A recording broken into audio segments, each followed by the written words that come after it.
One sec. Hello, are you? Can you hear me now? I'm good. How are you? Sorry for the delay.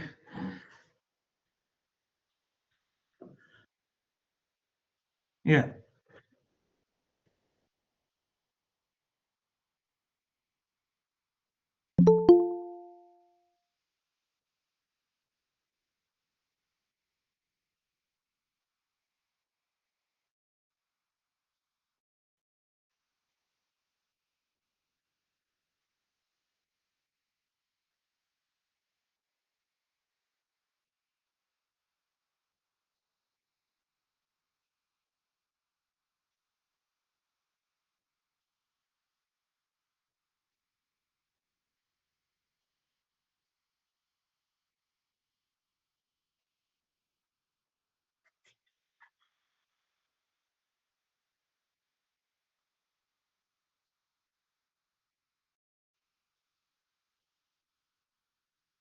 Thank you.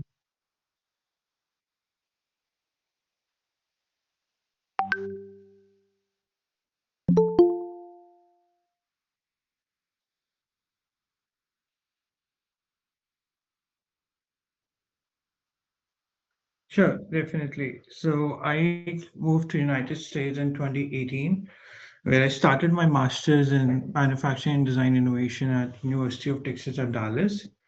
Then I graduated in the world's most amazing time, that is 2020, the era of COVID.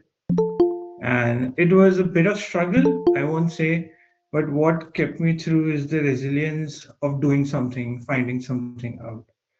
I always had an inclination to work in medical device industry because of its everlasting and ever going on journey, because even the AI comes in, even anything that comes in, medical device won't stop, as far as education and lawyers as well.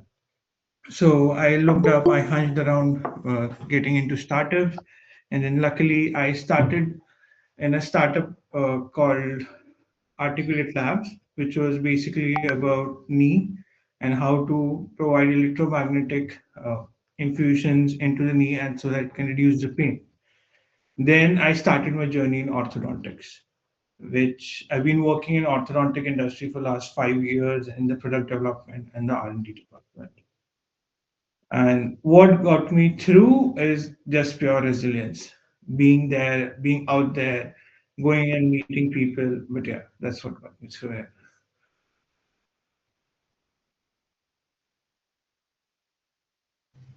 So I'm Ritima. I have one question that being Sure. a MBA student, that one of the biggest challenges we as students face and have been facing throughout our studies is peer pressure. So seeing others get internships, jobs, higher scores, I mean, how are we supposed to balance that and figure out faster and not feel that FOMO kind of thing and be motivated at the same time? So to answer that question, see, there'll be always someone out there that is better. There'll always be. You can't match up to everyone's energy. Everyone has a different path written for them. So the one thing that you can do to not feel that peer pressure is stop comparing yourself, because I used to do the same. I had friends who got job way before me in COVID era, even in the COVID times. But I was like, there's something good out there. That's like, I believe in destiny as a personal opinion. I believe whatever is written, you will get it, but you just have to fight for it. So no matter what, even people gets good jobs, good grades, but at the end, you have to do your best. The one thing that brings in the peer pressure is, oh, I might have not done something, I might have not given my 100%. And that's what causes that peer pressure to be increasing to us. And then we're like, oh my God, I got this, he got this, she got this. But I think just putting yourself out there with 100% of your energy, that's will not help get into your peer pressure and the FOMO.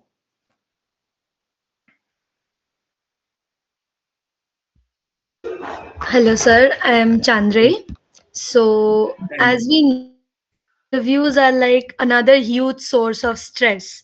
For like from your experience, both as a candidate and now as a professional as well, what do interviewers actually look for beyond marks? I think your voice is cutting in. Can you repeat the question, please? Sorry. Hello, sir. Yeah. Hi. Sir, as we know that interviews are another huge source of stress for students. Yeah. So, as of your experience, both as a candidate and now as a working professional, what do interviewers actually look for beyond marks? So I'll say they don't look at marks. To be frank, I've been interviewing people recently. I don't look at their GPA because that's what I'm looking for. I'm looking for the skill set what they bring in. Let's say, for example, my JD. What I when I started this in this company in last September, they were looking for someone who had experience in designing some indirect bonding trees, for example.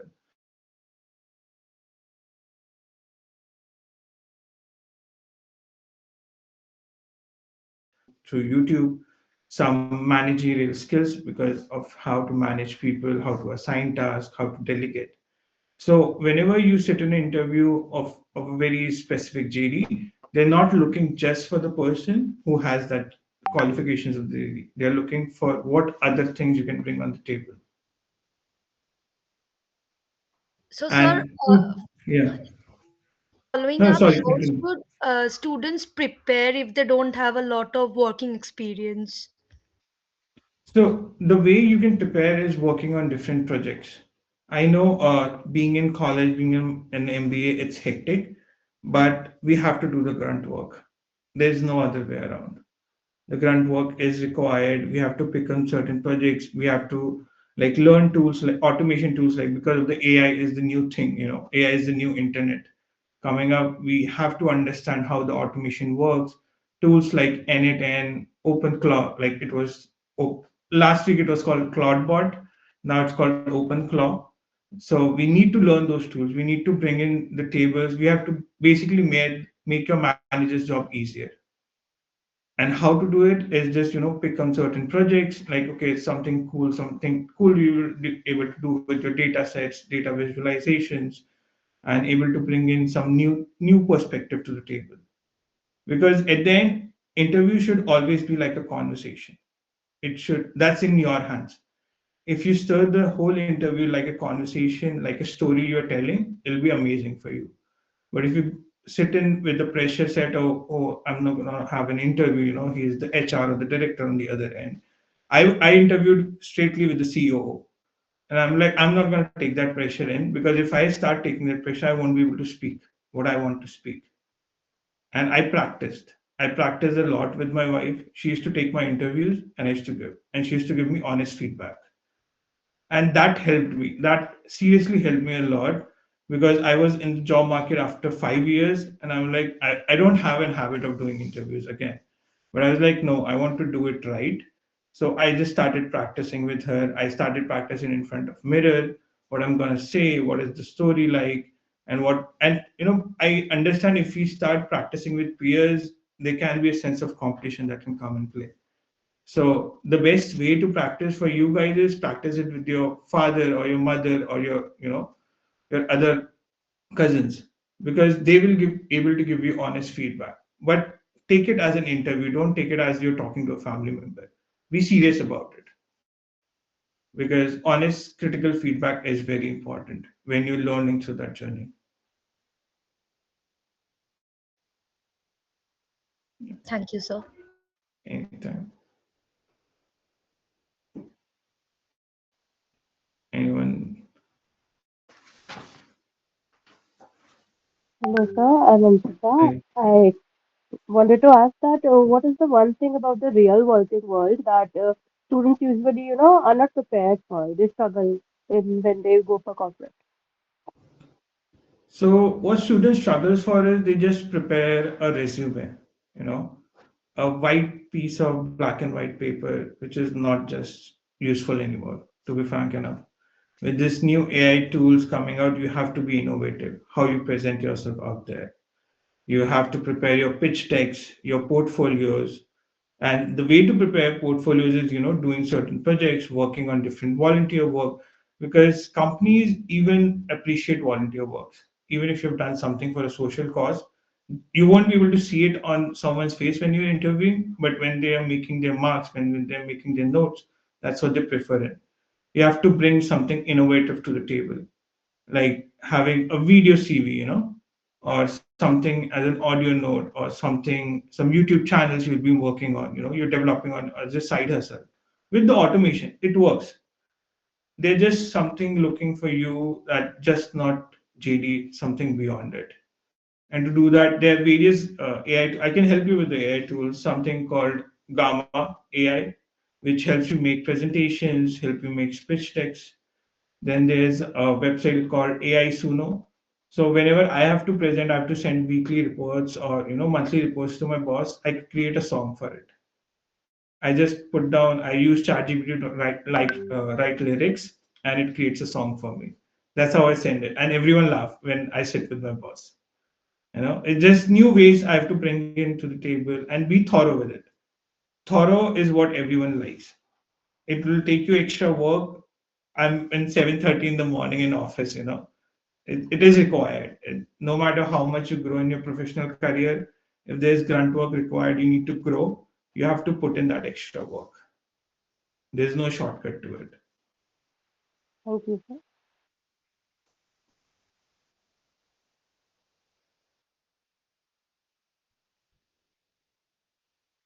So, hello, I'm Hi. Priya, and my question is simple. How do we handle criticism and feedback which is constructive? Because even while presenting in a class or participating in competitions, we'll have to face it, and even in interviews, we'll face it. So, how to handle it? See, everyone takes it very differently. There can be someone they won't like a constructive feedback. There can be someone who will be working on it. But we don't have to think negative about it, because the other person standing, your professors or your peers standing on the other side, they have a different perspective from you have. What you are presenting, what you are presenting out to the class or the professor. And I think they're just doing it for your own good. I think the reason I say I think is because I say professors are doing for your own good. I can't talk about the peers, because it's very different relationships with everyone. And with this new AI thing, everyone thinks you have done it with AI. I'm like, yes, I've done it with AI. So what? But I've done that grunt work to present it out there. I've done my homework, I've done my research, I've used Canva, I've used XYZ tools, It's just multiple tools I've used, and I've made my things. Okay, I am very open to feedback, and the only way to handle it, just absorb it in, take a day or two. Don't just like, the moment you get feedback, oh, okay, now I'll start working on it. No. Think about it, like what are they saying? Why are they saying it? You need to do that homework as well. And then if you move from there, that will help you out to grow, instead of just you got a feedback and you start working on something. That's not how it works. I hope I answered your question. Yes, so thank you.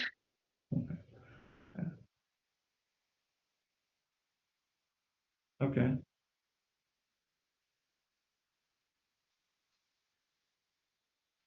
Okay.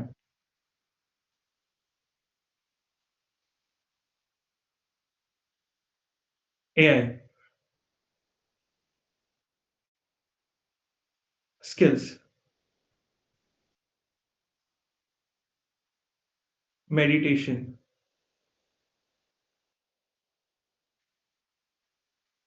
dress properly, have interview etiquettes,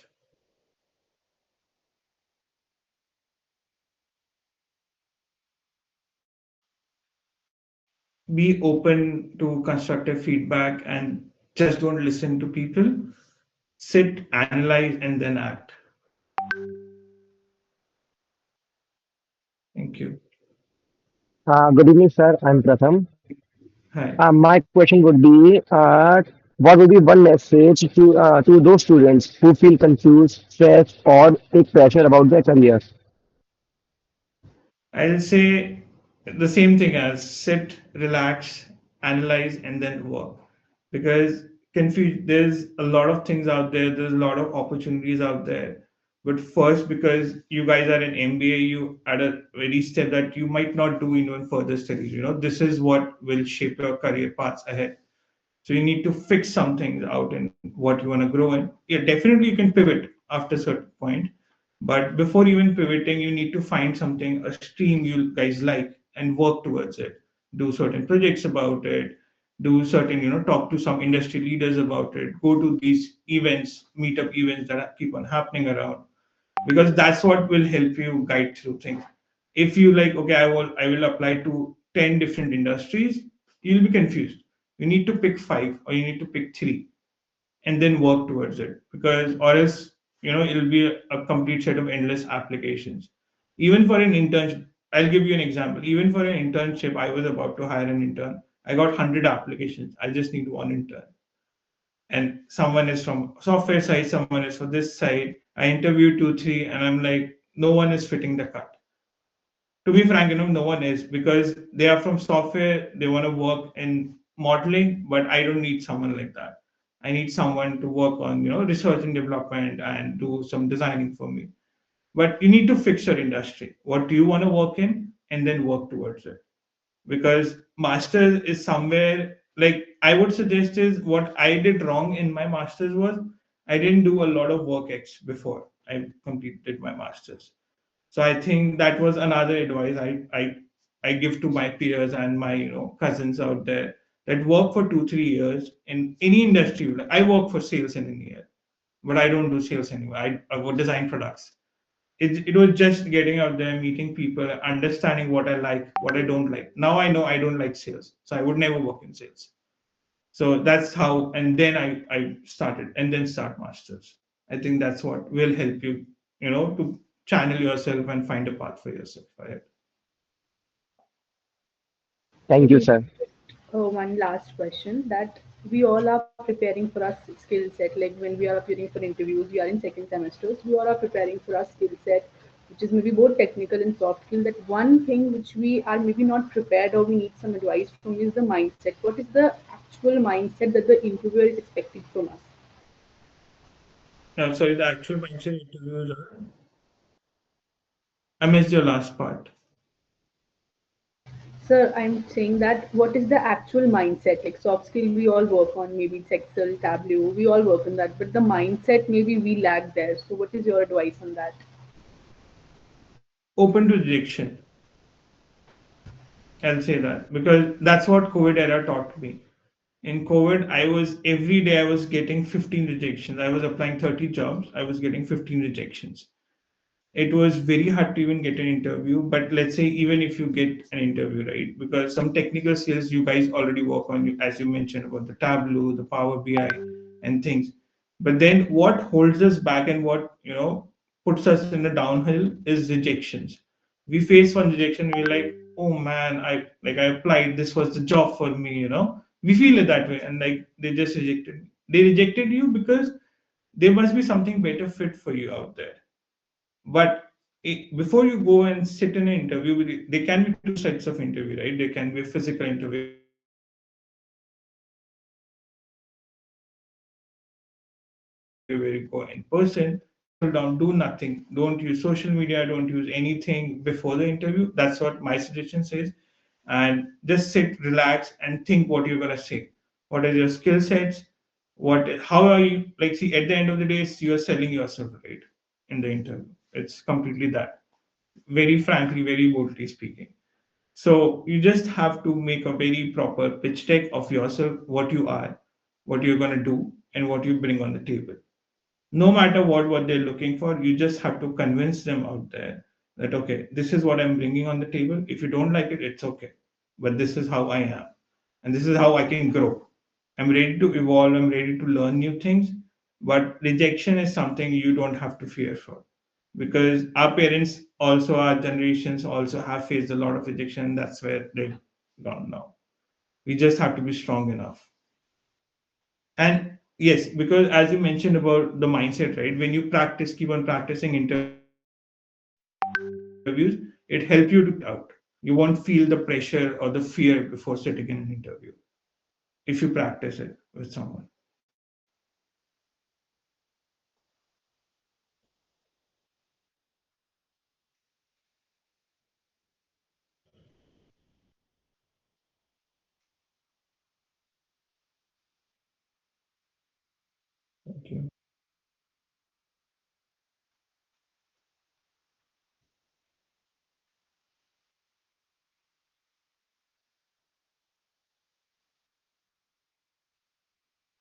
Thank you. Thank you. Have a nice rest of the day. Thank you, guys.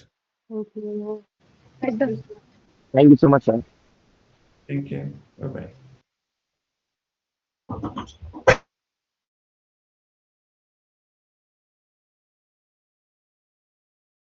जा अब तो देख ले screen record हुआ है या नहीं. पहले तो वॉइस चेक कर. हाँ पहले तो चेक कर ले.